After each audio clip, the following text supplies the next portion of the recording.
Sometimes you'll want to trigger an automation inside of SmartSuite and you won't have the exact trigger built into the software natively. Well, for this, we can often use a formula inside of SmartSuite to trigger the automation. This is slightly more advanced, but it's exactly what we're going to be covering in this video. So if that's of interest, stick around and let's get into it.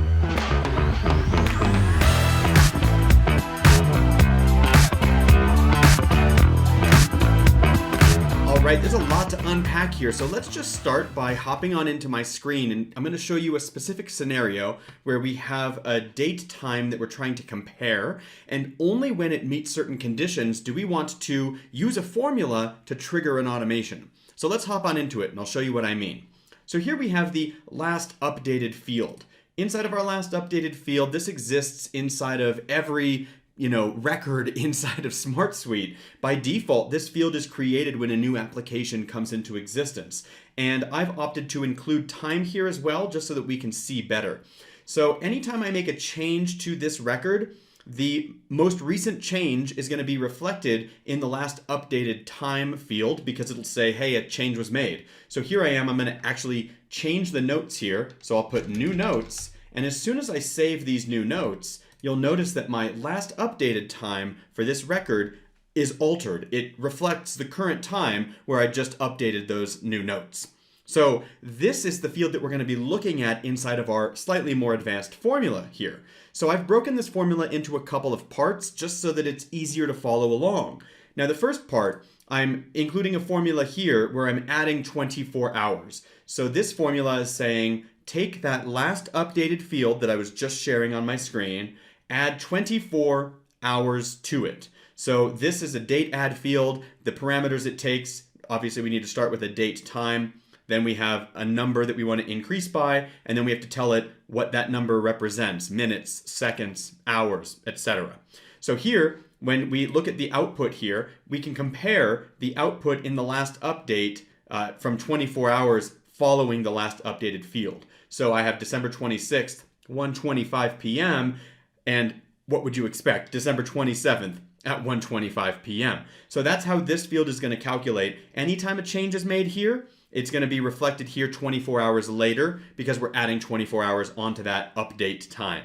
And now maybe I want to compare that information to the current moment in time. So this particular formula is breaking that down. It's taking our special formula that's adding 24 hours and it's comparing it to now. Now is a formula that's going to access the current moment in time whenever this particular thing is in existence. So for me right now at the time of this recording, it's going to be different from the now function that you'll be watching this video in, of course. So now is just going to reflect the current moment in time, and we're comparing that to the output from the 24 hours ago. So if the last update occurred and then 24 hours after that, that's what's calculated here, if that's less than the current moment in time, then my formula is going to output trigger. It's just going to say trigger, and if it's not meeting those conditions, then it will be blank, and we can get a blank value by just 2 double quotes or 2 single quotes. Now, right now, because I've updated these things within the last 24 hours, you'll notice that it's all blank. But if I had updated this information over 24 hours ago, then the output here would say trigger. Let's actually prove that to ourselves by flipping the value of that less than around, and I'm going to switch it over to a greater than symbol and update the field. And now we can see that because these changes were made within the last 24 hours of the current moment in time, well, now I have the trigger showing up right here. So now that I've explained these crazy formulas, we can actually use these formulas inside of our automation. Let me show you how to do that. So the idea here is that I'm calculating after 24 hours of an update having been made to a record, I want to trigger an automation. There it is. Now remember that I switched the sign or the symbol inside of this formula, so you'll want to switch it back if you try to replicate this very thing. But what I want is an output that tells me, hey, it's time to go to work. You don't have to necessarily say trigger here. I'm just using trigger because it's denoting to me that, hey, this is the trigger for the automation. So I can now build that automation and I can look at that particular field. I can wait for that field to say trigger, and when it says trigger, I know that it will be over 24 hours since the last update, and that's what I want to use as the opportunity to trigger my automation. So my record matches conditions. Of course, map it to the proper application, and then map it to your new formula field. So let's scroll on down and find that formula field. So we called that formula compare to now. So let's go ahead and bring that field in. And I'm looking for it to exactly match. And you'll notice we don't have the exactly, so I'm going to have to settle for contains. I want it to contain the value trigger.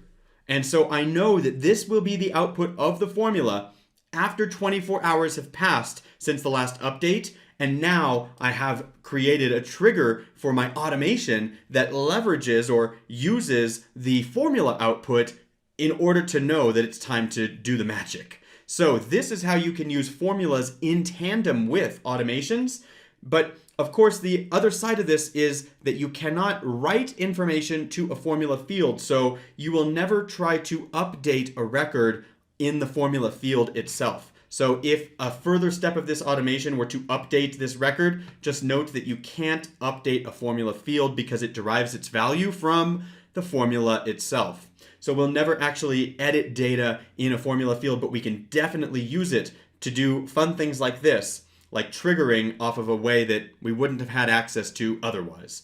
I know we went fast in this video, but I hope you got a lot out of this particular tutorial. Definitely rewatch if you missed any of it, and I'll see you in the next training. If you have any questions about what we covered in this training, please ask them below in the comments section of this video.